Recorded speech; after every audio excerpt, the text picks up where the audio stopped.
Turn on the lamp? Yeah, give it another 5 minutes so that he can settle.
Good evening, everyone.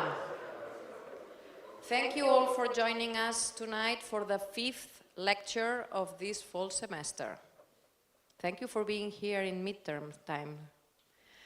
But let me start by recognizing and acknowledging that we are on the lands of the Peoria, Kaskaskia, Piankasa, Wia, Miami, Mascoutin, Odawa, Sok, Meskwaki, Kickapoo, Potawatomi, Ojibwe, and Chickasaw nations. These lands were the traditional territory of these native nations prior to their forced removal. These lands continue to carry the stories of these nations and their struggles for survival and identity. As a land-grant institution, the University of Illinois has a particular responsibility to acknowledge the peoples of these lands, as well as the histories of dispossession that have allowed for the growth of this institution for the past 150 years. We are also obligated to reflect on and actively address these histories and the role that this university has played in shaping them. This acknowledgement and the centering of Native peoples is a start as we move forward for the next 150 years. In the face of today's social and environmental urgencies, under the title Critical Practice, this fall's School of Architecture lecture series invites us to reflect on the evolving role of designers as critical agents in shaping equitable, resilient, and culturally grounded futures. Contributing practitioners and educators working across architecture, landscape, and urbanism activate design as a tool for critique, transformation, and care. Together, these voices sketch a field in motion, one that is actively reshaping what it means to practice today. With this in mind, it's my pleasure to turn the word to the director of the school, Francisco Rodriguez, who will be introducing our guest lecturer this evening, Mónica Ponce de León. Thank you.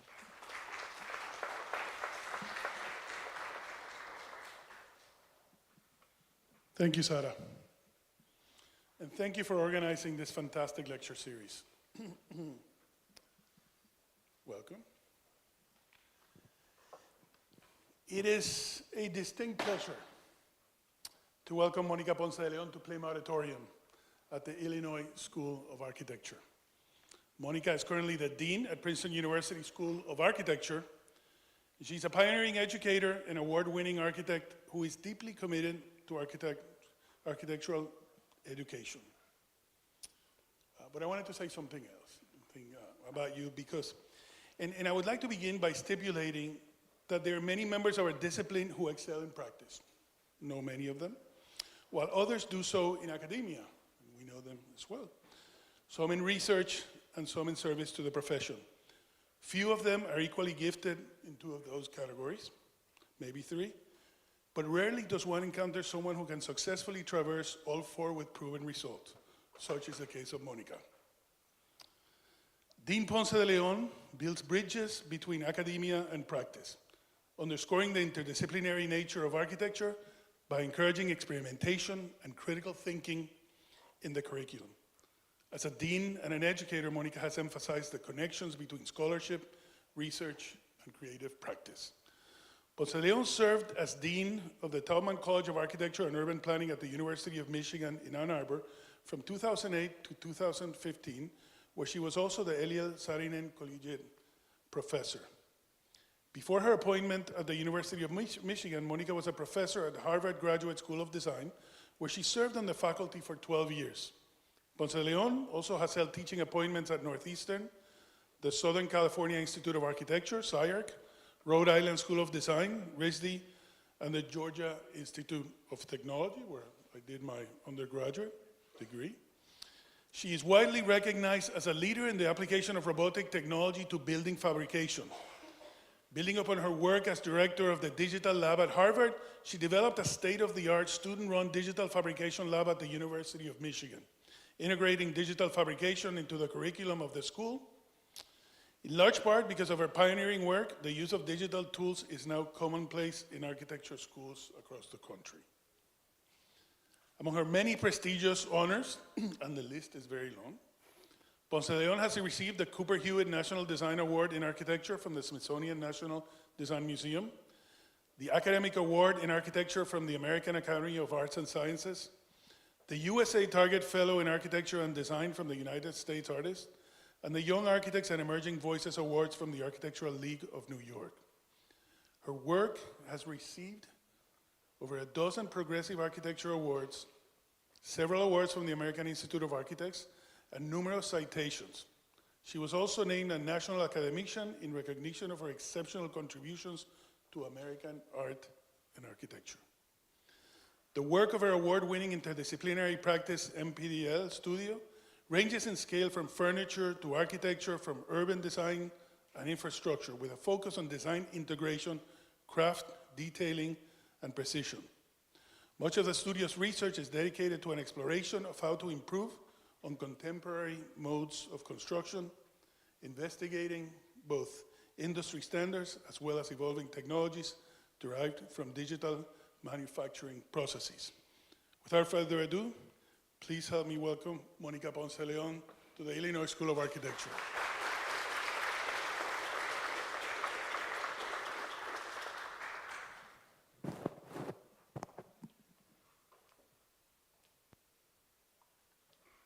I was gonna embarrass Francisco by calling him Mr. Director, but he asked me not to, and he did such a beautiful introduction that now I can't even be phony with you.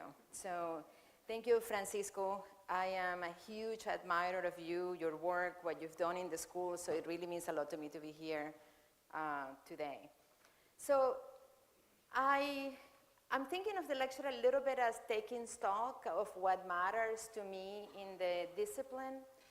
And I have been obsessed lately with trying to figure out what is it that we do as architects. And for me, what we do when we build is that we really partake in the construction of culture. But more importantly, I think we mess with time. And I'm going to sort of give you a series of episodes that hopefully give you a snapshot of what I mean by this, how architecture interfaces with time. It's not something we talk about, it's not something we teach necessarily. There have been very few books on this, but I think it's central to the discipline. I have always been very interested in the making of architecture, how we detail buildings, what are those materials that we put together, and putting them together in new and innovative ways. It took me to digital technology and digital fabrication, which for me was a big blind spot in the discipline when I became interested in it. And I have tried to do this through, I have pursued my interest through exhibition installations as well as full-scale constructions, and I think of it as all one and the same. So I think today architecture should be concerned with speed, and we should concern ourselves with things that might be very, very quick. When we did this gas station in Los Angeles, we had 9 months from the beginning of the project to the end. But of course, this is an object that you see when you're driving fast or when you're stuck in traffic, either one. It could be depending on the day.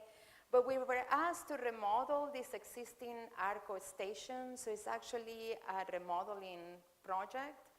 And the code really put pressure on the character of the building. So we were required to actually have certain overhangs in relationship to each of the pumps. And that gave the peculiar shape to the canopy, as well as its relationship to two existing structures, which are these gigantic billboards. So the billboards actually are the main reason for the deformation of the canopy. So in order to respond to all these forces and to respond to them quickly, we decided to develop a module that could then be agglomerated into the canopy. So while each of the components might look different, they're actually part of the same family, and they're all derived from the same kind of module. So that piece is then understood almost as the generator of the system. And the intention when we were hired is that this was going to be a demonstration project, and that then this will repeat in other gas stations across North America. The module has the same number of components. All of them expand and contract depending on where you end up in the site and what forces you are responding. So on the one hand, we have sort of what is almost a normal canopy. Towards the edge, it gets squished because it's at the end of the site, and again, the property line is sort of putting pressure on it. Or towards the street, it becomes more of a billboard. Or it can also house where you pay for the gas. Now, while we were very concerned with speed, and we were very concerned with sort of the impression that the building leaves on you quickly, you're only there for a few minutes, we also were interested in the environmental impact of the gas station. I know it sounds like an oxymoron, but we wanted to somehow use the gas station, if it was going to be repeated throughout North America, as a test ground for how to deal with rainwater collection, even in an extreme desert weather like Los Angeles, but also that we could embed within the project ideas of remediating for the oil spills that inevitably happen when you are actually putting gas on your car. So this combination between something that is fast, that you drive by fast, and something that actually takes care of the site, takes care of the ground, is something that for me is important, not only in a little project like this, but perhaps in every project. Now, the truth is that architecture is fleeting. Most buildings have more than one life, and there is a loose fit between the program that the building is built for and how it's used over time. So when we were commissioned to do the when we were commissioned to do the library for Rhode Island School of Design, Fleet Bank, which none of you know anymore because it's disappeared, gave the space to Rhode Island School of Design, and it became known as the Fleet Library. And you know, this is a space that is in the National Register of Historic Places. It has amazing architecture, and all I could think about when we got the commission is, all I have to do is to not mess it up. So how do you go into a space and not mess it up? I mean, we were really thinking of temporary structures, temporary pavilions, things that at one point in history could actually be dismantled and taken away. This coincided with me being at Georgia Tech as the first venture-led professor, and I was doing a series of experiments with students where we were using digital fabrication technology as a way of working out things like, can you build something without scaffolding? Can you use the technology to produce joinery that allows you to put two things together easily and produce complex forms? And I was looking for ways, this is a restaurant that was built around that time. I was looking for ways to take those lessons learned in academia and then bring them into commercial and institutional projects. So the Fleet Library really came out of this desire to not touch the space, but we had to touch it. The library needed program. The library had more program that the space could hold. So we came up with the idea of doing two pavilions that float in the space, one holding sort of noisy functions like Xerox machines and group study, et cetera, and the other one being the circulation island where you check out and return books. And the pavilions sit freely in the space and really welcome the students into their functions. We thought of the library as a gigantic living room to the dormitories above. So we really designed it as a place where you could engage on multiple scales. For example, on top of one of the islands, you can access it and be really close to the capitals, be really close to the covering. So we're also offering a different experience of the space that was never intended. Now, in order to be able to build these I call them temporary, but the Rhode Island School of Design does not think of them as temporary. In order to build these pavilions, we needed to prefabricate them off-site and then bring them and build them inside so that we could coordinate with the academic calendar. So we convinced Rhode Island School of Design that we should digitally fabricate them. This is a time where every shop in America already was digital, but architects acted like they didn't know it. And we invented a new way of thinking about shop drawings. There are no shop drawings for the project. Instead, what we did was a manual of assembly All of the components of the pavilions have the same number of pieces, and we guide those who are assembling it into how to assemble. One of the things that is, of course, interesting about digital fabrication is that the tools, the machines don't care what shape they cut, but you have to worry about who is assembling it, because of course it's assembled by us, it's assembled by people. So understanding that translation was an essential part of the project. We also realized that because Rhode Island School of Design has students for 4 or 5 years, that we had a dedicated audience, which is a very different kind of public. It's not a public like a public that goes to a museum once in a lifetime. This is the kind of public that comes back and comes back and comes back. So we were interested in using digital technology as a way of engaging the human body.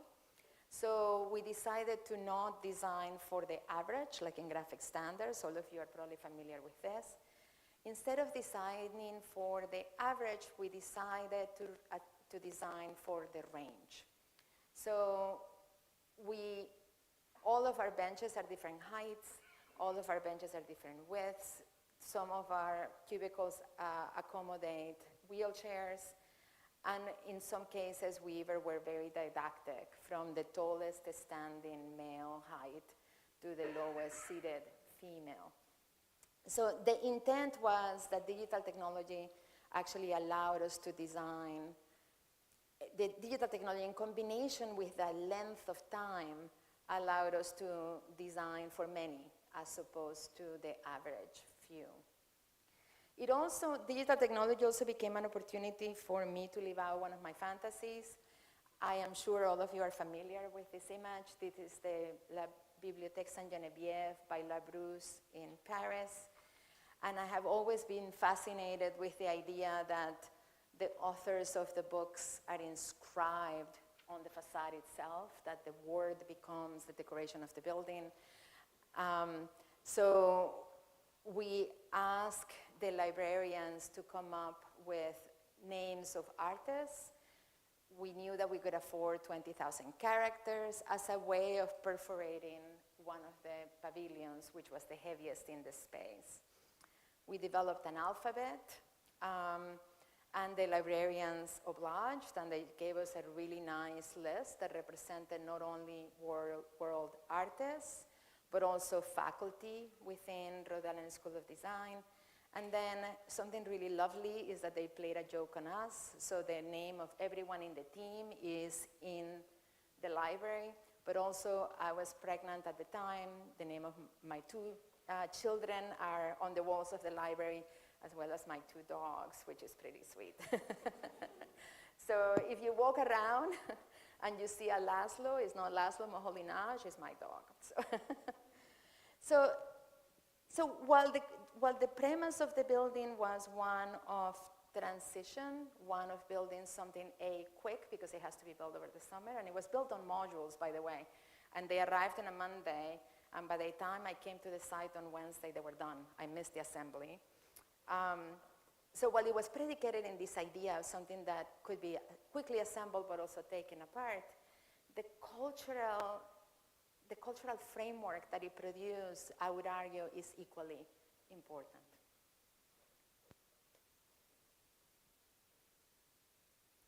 Now, if we think of the word time, we also need to think about not just quick or long, not only passing and fleeting or long-lasting, but we also have to think of the mundane sort of passing of time during the day. And this is something that architecture, I think, does extremely well. We are all aware of the time of day by how a building is designed, and in particular by how light is accessed, and whether we understand the change of the light from day to night. This is, I think, particularly important when thinking about access to light as a commodity in workplaces. So the American workspace is actually predicated in light as being a commodity. This is a prototypical early 20th century office building where all of the offices of the executives are in the perimeter. and the support staff is in the center with no access to natural light, and instead afforded quite a lot of artificial lighting. This is a prevalent model. This is, for example, the Johnson Wax building by Frank Lloyd Wright. Same idea, except here is double height and the executives are looking down at the support staff. So when I was asked to do this very small, low-budget office building in Logan, Ohio, I became obsessed with this idea of no corner office and that light somehow should be evenly distributed. Now, distributing light evenly is actually an impossibility because you are either close to a window or you are not, or you are close to the edge of the building or you're not. And this is particularly difficult when you're dealing with a very cheap building. There's no other way, low budget building, there's no way to describe it. But also one that is facing west, meaning that the primary source of light is one that will really be intense at a certain time of day. So what I decided to do was to create an open plate that acts as a free plan where everybody's sort of the same. So engineers are sitting next to support staff. So there is not a hierarchy of creating offices. And I was very lucky to be with a client that got excited about this idea. It fit the ethos of how he thought of his company. This is the upper level. And then in the lower level, we actually created offices that needed to be offices, like accounting, for example. You don't want all the numbers out to be in the open, or the research branch that has secrets, et cetera, et cetera. So those actually get proper offices in the lower level. So for the west, we design a brise soleil facade, and the facade is calibrated very specifically in relationship to the furniture behind it, so that no direct light actually falls on a desk, so that everybody has sort of the same level of even light. And in the lower level, it bounces off walls. And it's interesting to see how the building changes dramatically throughout the day. Now, for the interior, we have a combination of structure and systems that penetrate through that upper level into the lower level. And most importantly, we created a distributed system of skylights, solar tubes, some of you might be familiar with this, that bring light not only to that upper floor, but also penetrate all the way through to the lower level. And what this did is actually quite remarkable, because you actually have an even natural light throughout the space. In fact, at the beginning, it was a little too intense, and they had to adjust the solar tubes to lower it a little bit because it was just too bright, which for me was a surprise. When they asked me at the beginning, how much you want to adjust it, I said, none. I want a lot of light. And then it was too bright. So the idea then, of course, being of a very distributed system that brings light equally throughout. And the hypostyle hall, then, again, an ode to the Johnson Wax, is one that creates a lot of variety. The structural system is of one size, mechanical systems out of another, and then the solar tubes, which sometimes are combined with mechanical systems out of another. And this kind of distributed system that brings together different logics creates enough variation that it pushes the different services, that pushes all the different desks and all the different workstations together in a very intense relationship. So it's impossible to segregate and to have folks that have a better spot than others. And what this has done in exchange is create a culture of collaboration and a culture of exchange.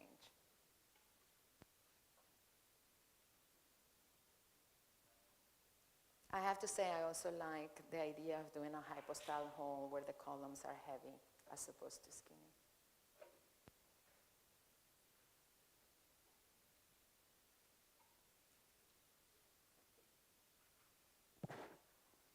So If we understand that architecture has a loose fit between program and its form, meaning when a building gets started,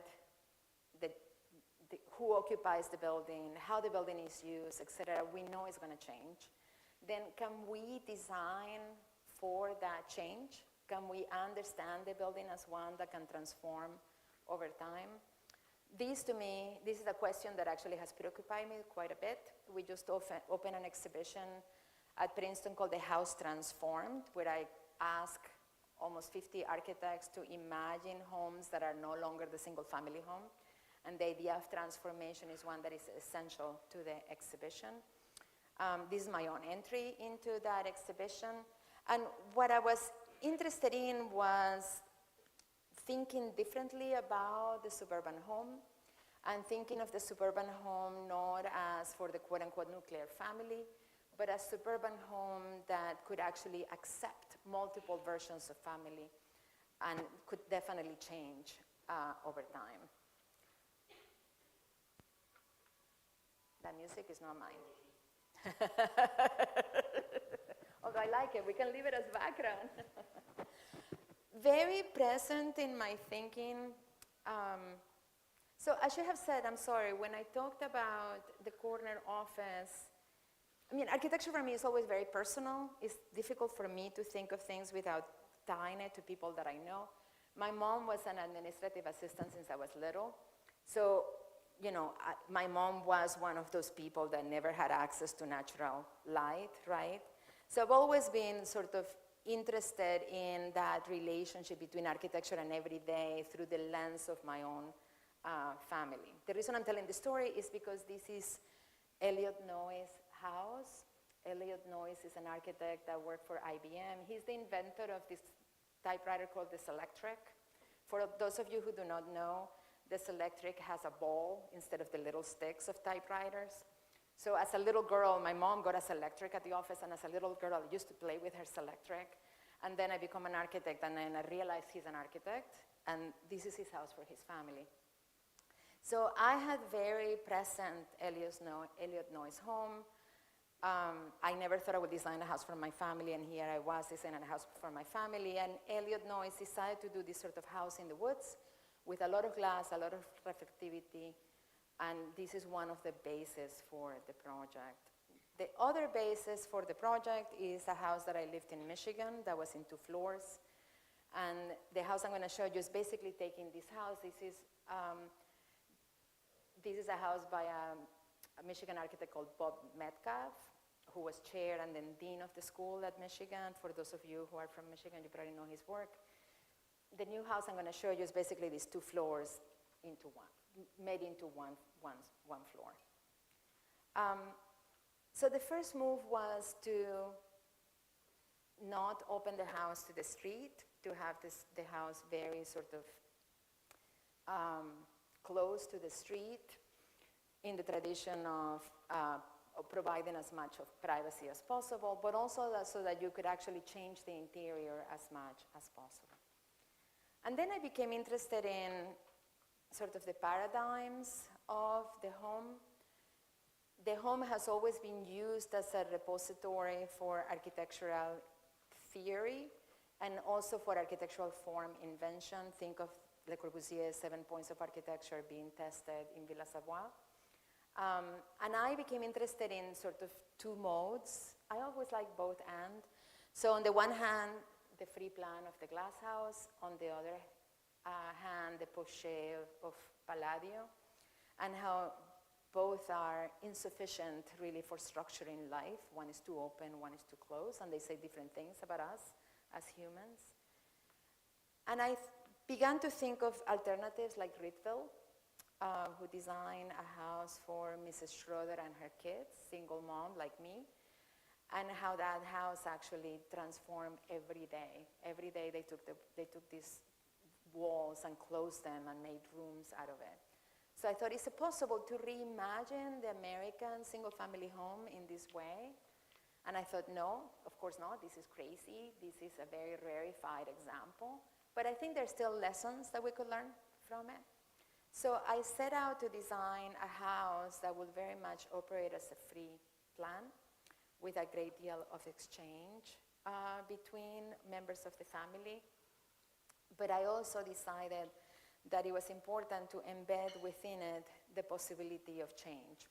So the house has these oversized doors that are 5.5 feet wide, that when they close, they blend into the paneling system of the home, and they become walls. So the house is intended to oscillate between free plan and poché over the course of the day, but also welcome change over time.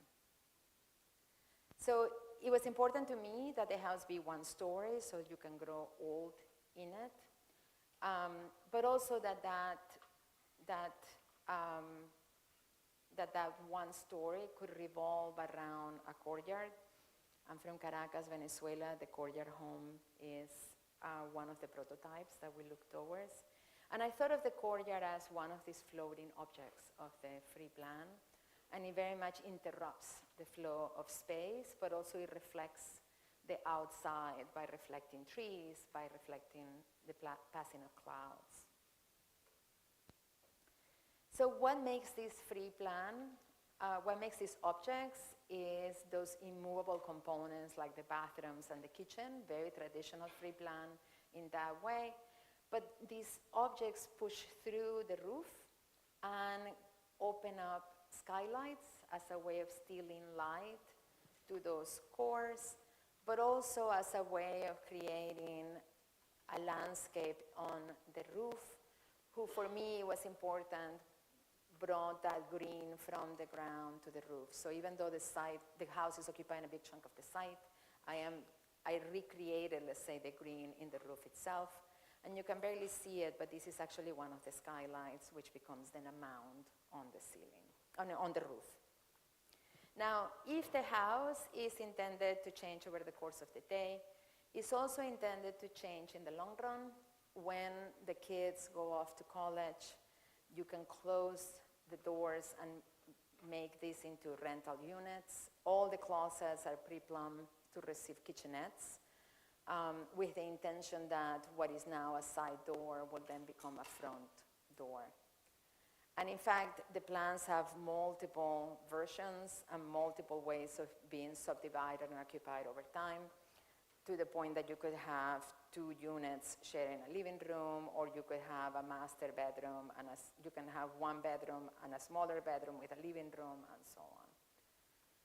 So I've been struggling with how to represent this, how to represent this oscillation between free plan and poché, but also how to represent the passing of time.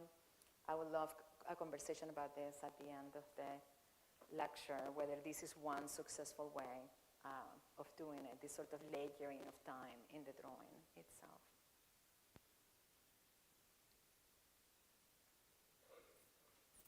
Now, of course, one of the most important things that we do as architects is to remember.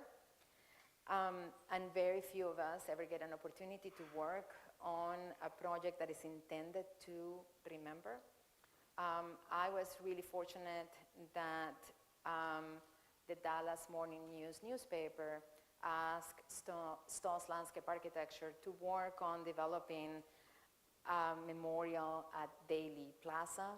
And then Christos called me and said, would you like to collaborate in this project? And I'm really grateful. And what is amazing about the project is that not only do we have Daly Plaza, which is where JFK was assassinated, right next to it there is a park called Martyrs Park, where 3 black men were lynched in the history of Dallas. And the park is really severed from the rest of the city. This is how you walk to get to the park. You're going through a horrible underpass. And currently everybody is driving over where JFK was shot. So the project intends to stitch together both parks, where horrible events have taken place, as a way of making sure that we can have a conversation and making sure that this history is not hidden or eradicated. So we carefully decided to close the road to vehicles and only open it to pedestrians, but also develop a boardwalk of sorts that brings you up and then around. And the boardwalk then transforms so that events can take place. In some cases, sort of a green auditorium of sorts. Doing very little to intervene on the ground itself, where JFK was shot. Currently, they put an X with a chalk on the ground, and then it gets erased as it rains, etc., and then they go back and put an X on the ground, which is sort of incredibly disrespectful, in my opinion. So when we designed the public space, we decided to put it lightly over a railroad infrastructure. And we decided that the columns will be slightly tenuous and unstable looking, again, because this is sort of an unstable place. And Chris came up with this fantastic idea of having the trees lean. And what I love about it is that, of course, as the trees grow, they're going to straighten themselves out. So for us, this is a place where we look back at history, but hopefully have a positive outlook.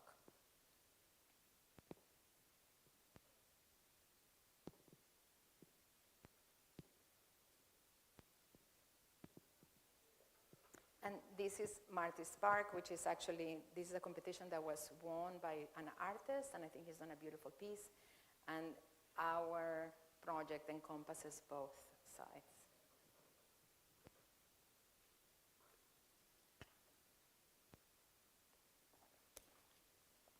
So time in Spanish is really a beautiful word because it means not just 8 o'clock in the morning, or this year versus next year. Time also refers to weather. And I was very interested in the idea of our buildings also registering this atmosphere that happens around us. So when I was commissioned by the city of Pompano Beach to do a cultural center and library, 2 different projects, media arts center and library, 2 different projects in this site, I thought that it would be an opportunity to really use the building as a way of registering what we all experience together as humans, which is the dramatic changes of weather in the course of the day or in the course of the year. The existing library is in the center of a neighborhood that is primarily Caucasian, and the city very wisely decided to move the library and add the Media Arts Center to a place that is really a cultural intersection on the site. We had 2 clients, and the 2 clients only had in common, the Media Arts Center and the library only had in common that they had a grant for technology. That was the only thing they had in common. They were never in the room at the same time. And it really became a negotiation with 2 people that were never together, 2 groups that were never together, that had completely different aspirations. The library, for example, wanted the entry in the back towards the parking. The cultural center was horrified, and they wanted the entry in the front towards the bus stop. And at the end, what we decided is that it was important to do a building that could bring all these forces and all these interests together, as opposed to sort of put them in contradiction with each other. So we designed a building with 2 entrances. We designed a building with a breezeway, and a breezeway that then opened up into a courtyard so that you could see the 2 doors. The building also opens up at the ground as much as possible and then brings you up to the upper levels as a way of gaining space. So we thought almost as a Janus head, 2 intertwining snakes that said different things at the lower and upper level depending on the program and depending, quite honestly, on the time of day. So for instance, while the courtyard is porous and open, the reading room climbs over the breezeway as a way of providing a quiet space for seniors. This was very important to seniors, while the ground level is really given up to kids that are quite loud and quite noisy. And we're still related the 2, but it created a certain level of acoustical separation that allowed the reading room to succeed. And then also in the upper level is the black box towards the street, which is quite active at night. It's the Media Arts Center, so they have events on the Black Box almost weekly. So the building itself becomes a register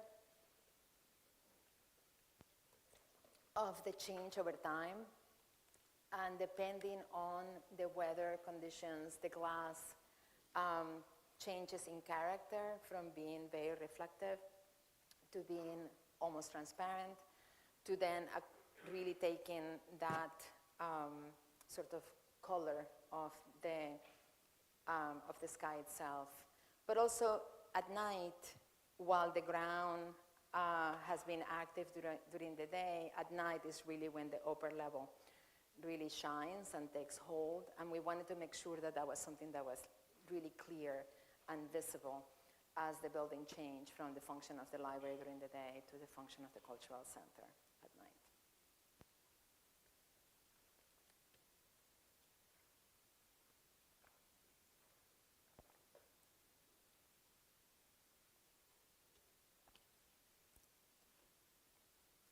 And I have to say that it has been exciting to see, and I wish I had better photos of the building, but it's been exciting to see how the building really reflects the sky, and how the building has become a cultural magnet for the community. One of the things that the community really asked us for was to not do an international style building and to not do a Mediterranean style building, and they had a fight about neither one, please. And it's been rewarding for me to see that the language of the building is one that Pompanovic is super excited about.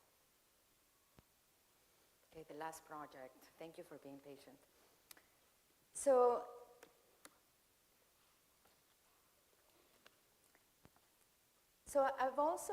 I'm also interested in sort of this idea that we can recreate an atmosphere within a building. Again, that we can construct within, that architects themselves can actually do something that is akin to weather or akin to nature. And when I was commissioned to do an atrium space in New York City, I thought it was an opportunity to visit this as a topic. This is a film still from a film by Alexander Korda. It's from 1936, and it's titled The Shape of Things to Come. There were no atriums at the time, so he's imagining this completely on his own. And look at this. I mean, it's all of the elements that you see in atrium hotels. You can see an open elevator. This is a glass elevator. You can see, bridges and balconies with green, trees coming up the different tiers.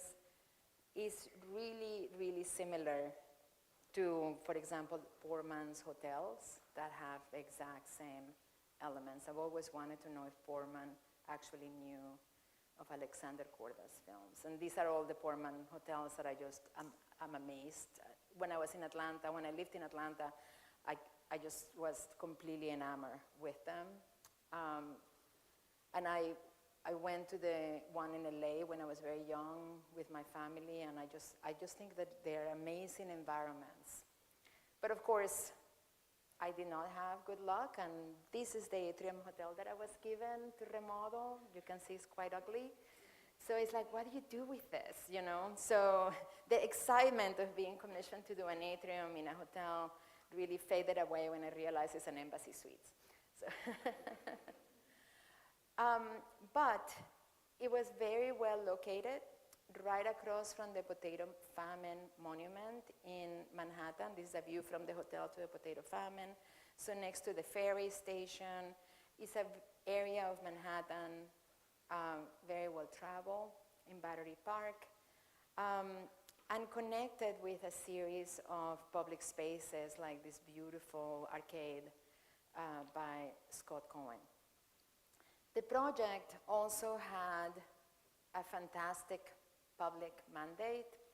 In the city, in Battery Park, all the public spaces have to be elevated 20 feet from the ground because of flooding. But at the same time, they have to be public, meaning that they have to be open as a right-of-way for the public. You can't close the door and close it at night, which is great. So the idea that this will become a passage for the public was, for me, something super exciting and interesting. But this is how it was when I found it.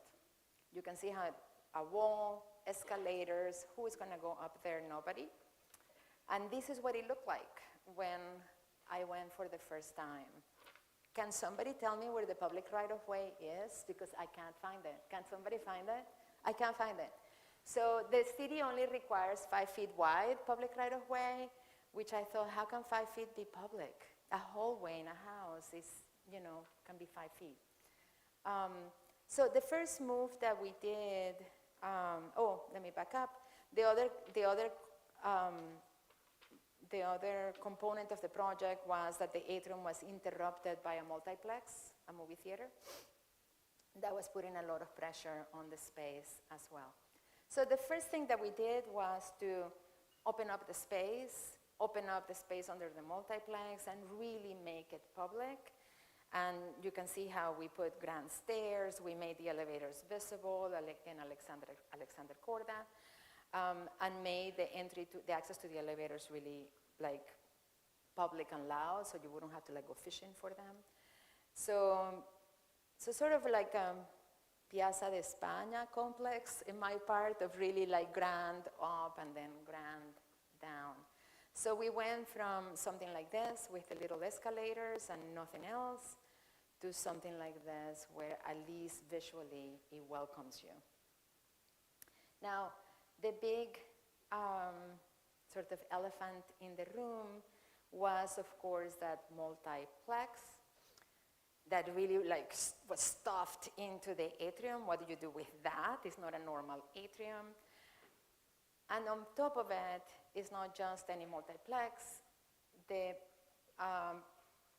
previous owner of the hotel had actually commissioned Sol Lewitt to do a Sol Lewitt drawing, it's called drawing, over the multiplex.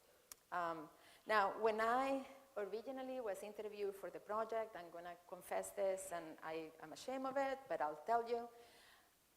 They interviewed me for the project, and the client says, what will you do with the Sol Lewitt? And I say, I will just get rid of it. Which in retrospect, I am so embarrassed, I cannot believe I did that. And the client said, no, we're keeping it. And then thankfully, the client said, okay, I like your work. I want you, he commissioned 5 different people to do 5 different projects, and he said, but don't get rid of the Sol Lewitt. So, which is challenging, right? So my starting point was, let's get rid of the Sol Lewitt. Again, I'm horrified. I'm glad that I had a good client and that he didn't let me be a bad architect. But then I started thinking, okay, what do you do with it? So I started thinking of sort of veiling, screening, how do you create a screen, how do you veil it, but in a three-dimensional way, sort of the difference between this kind of proscenium and something more like Cirque du Soleil that is more three-dimensional. And then I started realizing that it was an opportunity to sort of capture an atmosphere into the space. Again, in every project, one sort of tries to scratch an itch. And I have always been enamored with this project by Diller Scofidio. This is, I call it the cloud, that I actually don't know the official name for the project. And I actually happened by chance to see it in person in Switzerland. And this is a temporary structure that they did in a lake in Switzerland. It's a cloud, and it's sort of amazing because you walk into this cloud. You, of course, cannot build this in a building, but I thought that maybe it was an opportunity to really inject what I came to call the veils into the space and have this sort of element that floats and fills the atrium. And we became interested in how these veils are shaped and given structure. So we have what we call the lower rings, which then begin to play with the Sol Lewitt, and I hope that they keep good company with the Sol Lewitt. And they are highly calibrated so that they help organize the space and they help unveil the Sol Lewitt depending on the point of view. But also they play with the upper structure in in the atrium, and they actually take clues from an existing skylight in the eastern side of the space. And then these are just different studies of how they unwrap and unveil as you go through.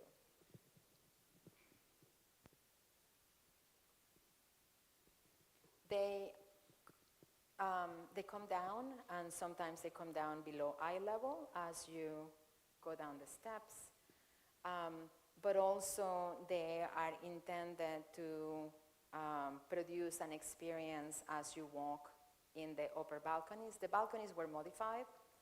We replaced the drywall balconies with shaped Korean, actually,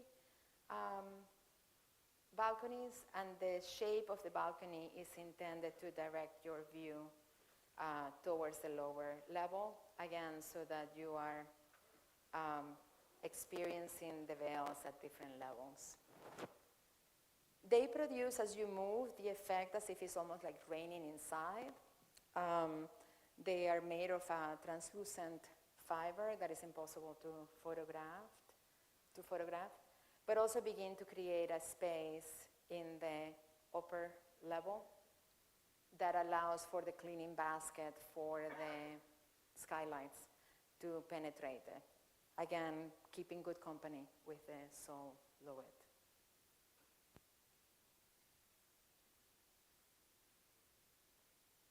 And then I hate open elevators, but I wanted the elevators to be part of the experience. So we actually did a perforated mesh that allows you to look out, and then you actually don't see the technology of the elevator from the atrium itself.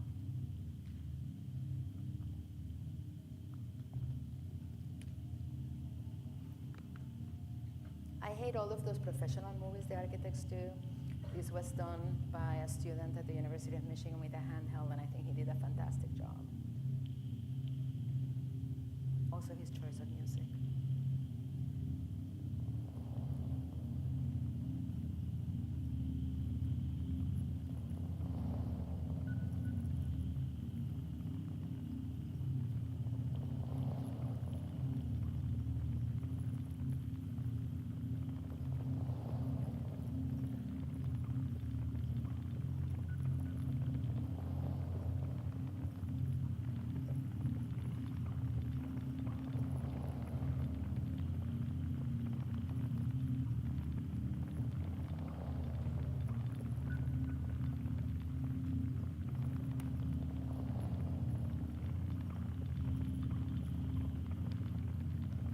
These are the elevators on the left.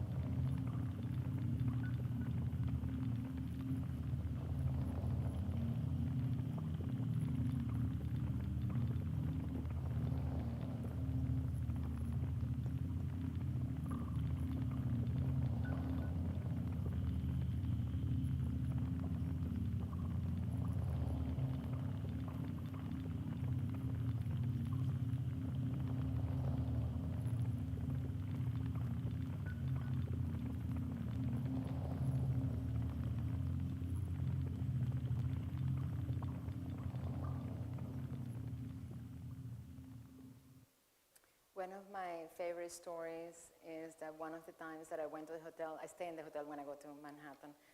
One of the times I stayed, I check-in, the people behind the counter were like, oh my God, we have to tell your story. And they told me a story of a kid that was checking in with his mom, and the kid said, oh, mom, where is Spider-Man? Where is Spider-Man? And that for me was like the best. So thank you so much.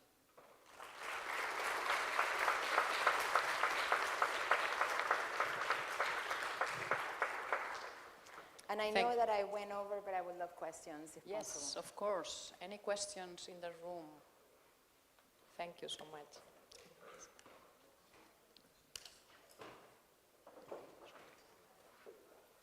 Okay.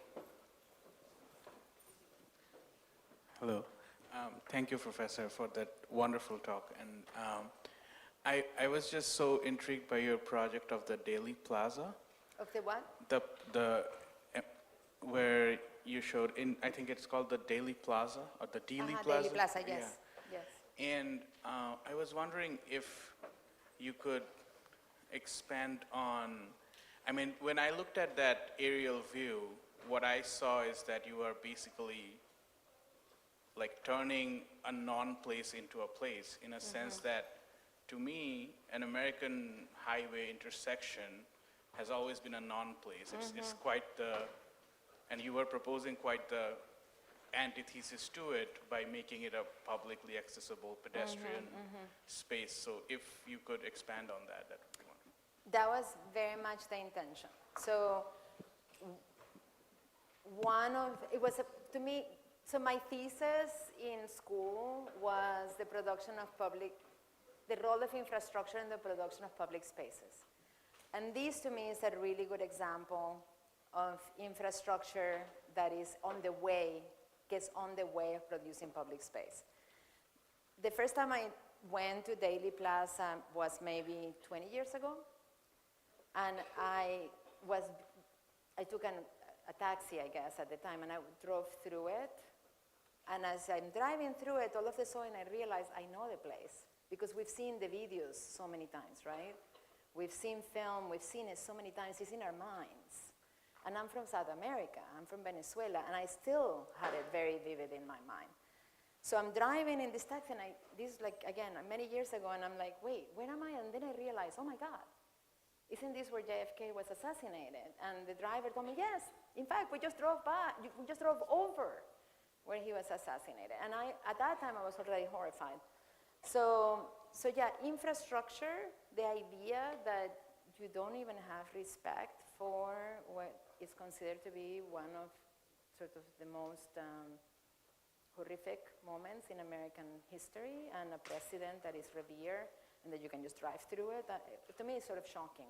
But equally shocking is the way that the park on the other side of the railroad tracks has been neglected, finally got funding, finally got a memorial, but it's impossible to access it. So one, you're accessing it all the time, but just driving through it and desecrating it, if you wish, is probably a term that I would use. The other one, you make it really hard to get to. So one has too much access, the other one has no access. So the project really became about creating access and creating it in a way that is a public space and that people will decide. Honestly, we thought a lot about school groups. We thought about school groups were our primary mode of thinking about it, not tourists, although there'll be tourists, of course, but that was not what we were interested in. We were interested in the notion that you can create spaces where there can be conversation. And we thought that school groups that will come and visit both sides and have a conversation about violence in America, that will have conversation about negative history that we need to discuss, that we need to really sort through. That's how we thought about it. And we thought of groups in different sizes.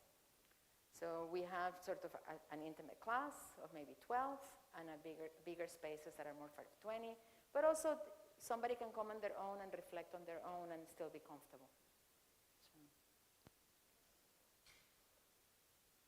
Hello.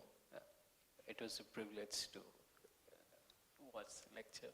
I was really curious about, there are a lot of isms in architecture. There is deconstructivism, parametricism, and I've heard a lot about this, especially from Professor Hemingway. He was talking about how all three of you were sitting, you, Zaha, and Professor Hemingway, and suddenly a call I'm having came. difficulty with the sound. It's not you, I think it's the sound system. Let's try it again. Okay. Yeah. My voice is pretty bad. It's not the volume, it's like blaring here. Oh. Yeah. It's not you, it's the sound system, it's like echoing or something. Yeah, I was talking about, we have seen a lot of isms that, Isms? isms that have come up in architecture. We have talked vastly about Like constructivism. deconstruction, deconstructivism, and then parametricism. And Professor Hemingway jokingly told about this a lot of times, that you all, you, Zaha, and Professor Hemingway were sitting there and someone called and you gave an interview about deconstructionism. So when you approached a lot of these projects, and the form of a lot of this project is very peculiar to different projects and different scales. Yeah, that's great. So when I look at this project, for example, you see the form being very different from the housing project that I saw, the single story project, and also the office project where the light was coming in. So I believe you approach each and every project in a different way, but do you also look at it from a broad perspective of how you define this, or is That's a it? great question. I have an allergy towards signature. Like, I don't like the idea of a signature, and I become interested in multiple things, and I want to test different things. So at the beginning of my career, people thought of our work as aggregation, and we were in every book about aggregation, every exhibition about aggregation. So I went and I did a smooth project, just to resist the label of aggregation. So I do like variety, and if I can do two things and collapse them, I'm happy doing two things and collapsing them. But by the same token, I do think that one thing that is common in all of the projects is a certain idea of deformation, that you can see sort of the standard and how the standard is being deformed. That's something that I think is common to them. I want it to be culturally recognizable. Like, I still want a house to look like something that you recognize almost as a house. But I also like the idea of deforming it. So in the case of the house, the roof comes down so that you can see the green from the park across the street. I didn't say this, but there is a park across the street that is quite public, and that's why we have the facade, so you cannot see into the house from the park for privacy. So I do like this notion, like the columns. I do a hypostyle hall, but then they're fat columns, right? So, and as a heavy-set woman myself, I thought that was really funny. So anyway, so I do think that one of the things that is common to the work is recognizability. I can call it something like hypostyle hall, but then it's deformed. And you wonder, wait, what? Really? That's a hypostyle hall? The two columns are kissing. Is that a hypostyle hall or not? So yeah. So I do avoid signature, but all the work has in common an interest in deformation. Thank you again for your lecture. I have a question, perhaps to expand a little bit more on this idea of the palimpsest. And you talked about it in kind of your drawing, but also in this project here where you're layering sort of ideas and history. And in school, in architecture school, we always teach about kind of doing site context and understanding the history and understanding the culture and understanding these sort of layers that are both in architecture and urban conditions. But how do we not romanticize this idea of the palimpsest and actually make it be a meaningful sort of process tool that allows us to actually come with to a better form than just simply sort of reflecting on it and highlighting perhaps pieces of it, but actually make it be a sort of architecture process? I'm not interested in palimpsest. I don't think I use the word, and I don't think I've ever used the word. I'm not interested in it. I'm actually quite, even though I may like to bring together two different strands, like Freehouse and Ponce together, I'm actually very interested in certain prototypes. At the end of the day, I'm a typology person. I like typology, and I like to understand it as a cultural register, and then I like to take it and modify it to sort of include everything that was left out. So the case of the house, you're confusing a drawing technique with the design of the house. So the house is pretty stable. It has these boxes that are the bathrooms, and then it has these doors that move. And depending on the moment in time, whether it's during the day or across years, some doors will remain fixed as walls and some won't, right? But I don't think of that as palimpsest. I think of that as something that can transform from point A to point B, to point C to point D. But it's quite intentional. I'm not interested, personally, I'm not interested in being sort of the register of the geography of a particular site or the cultural contingencies of a particular site. That I'm not so interested in. I hope that answers the question. I'm more intentional. I'm like, you know, I didn't explain the house very well because the first drawing, we call it the mortgage drawing. To get a mortgage in America, you have to have 3 bedrooms. It's very difficult to get a mortgage for a 2-bedroom. It's almost impossible to get a mortgage for a 1-bedroom. You have to have 3 bedrooms to get a mortgage. Isn't that amazing? Anyways, it's true. So the first drawing, we call it the mortgage drawing, right? And then the city of Princeton allows you to have 1 ADU, so one of those units is legal, the others would actually be illegal. So there are cultural contingencies and there are sort of zoning issues embedded in the project, but I wouldn't necessarily think of it as palimpsest. So, sure. Okay, is it working? Yes. Hi, sorry. So my family is also from Caracas, Venezuela, and my mom is an architect, and in a lot of her designs, she also implements patios as a central point of structure. So my question is kind of, do you know other cultures or architects that are implementing that into their design as well? And how could we better implement that into new spaces? The patio is everywhere in the Mediterranean and everywhere in the Caribbean and in many other cultures. I think it's very universal. In my case, I incorporated it because I'm from Caracas and I wanted that scale. But it's a cold weather, not a warm weather, so it's glass. So there had to be that, that translation. We slide them and open it, but still glass. So I think it's very universal. And I think it's everywhere. So Clara Solá Morales just gave a lecture at the School of Architecture, and she showed this house that had many patios, actually, which was exciting to see. She multiplied it. So yeah.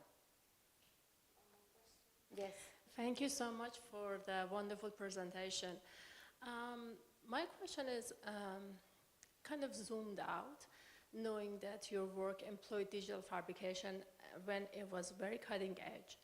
And my question is 2-part. First, what were some of the challenges and opportunities of using something that was unknown to many clients, to many people, and you managed to create... Zero challenge. So I'm going to demystify digital fabrication in 30 seconds for you. So digital fabrication has been around since the 50s. By the 1990s, when I became interested in digital fabrication, every millwork shop in America already had digital fabrication.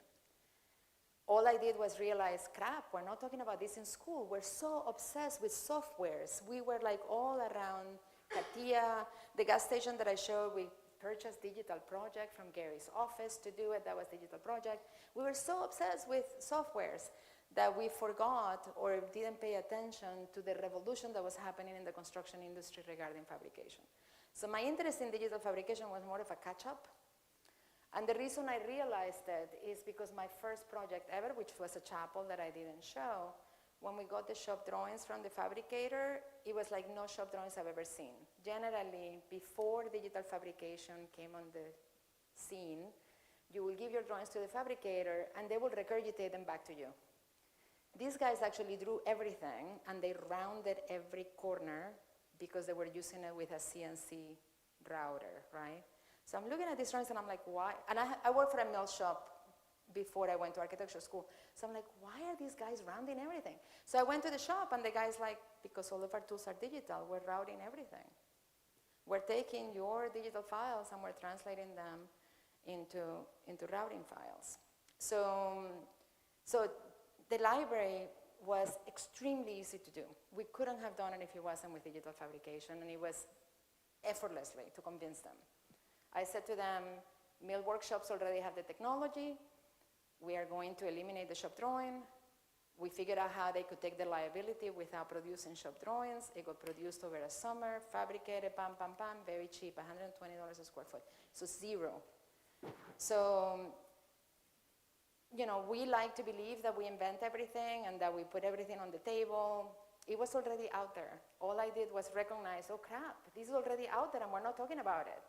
So, yeah. Wonderful. Thank you so much for answering my first question. Oh. Now, my follow-up is about Sorry. the new wave of design methods and probably fabrication methods in architecture. And how do you see that playing a part in architecture roles like AI, other robotic fabrication, or things that are not necessarily as easy as digital fabrication in a shop to scale up? I mean, I think robotics is going to have the same kind of transition. This is why I started on robotics right away in the 90s, because I thought it's going to have the exact same transition that CNC routers did. Very quickly, we're going to see robotics, not only cutting complex parts, but also assembling them. I think it's going to happen. It's happening in the automobile industry. It's going to happen in the building industry. I think I think we need to accept it, and I don't see it I see it as similar to what has already happened many times over. I'm a little less positive about building information modeling. I actually find building information modeling a bit of a fallacy. I find architect's office doing the modeling and the engineering firms sort of putting the stuff into our model, right? And it's taking a lot of hours in offices to do building information modeling. It's not that great and it's not that helpful. And then I see the contractors not opening the model. So you have, on the one hand, the General Service Administration requiring this. On the other hand, the architects doing 90% of the job, of the work, because we have to create the big model that then everybody drops things in. And then the contractors don't even look at it. So I don't know. The more that I practice and the more that I engage in building information modeling, the more I lose faith in it. It sounds great, right? But I think it disadvantages the medium and small firm. The contractors are not looking at it, so what is it that we're doing there? So I don't know. I'm less positive on that side. So, okay, well, thank you. Thank you so much. Thank you so much. Another round of applause.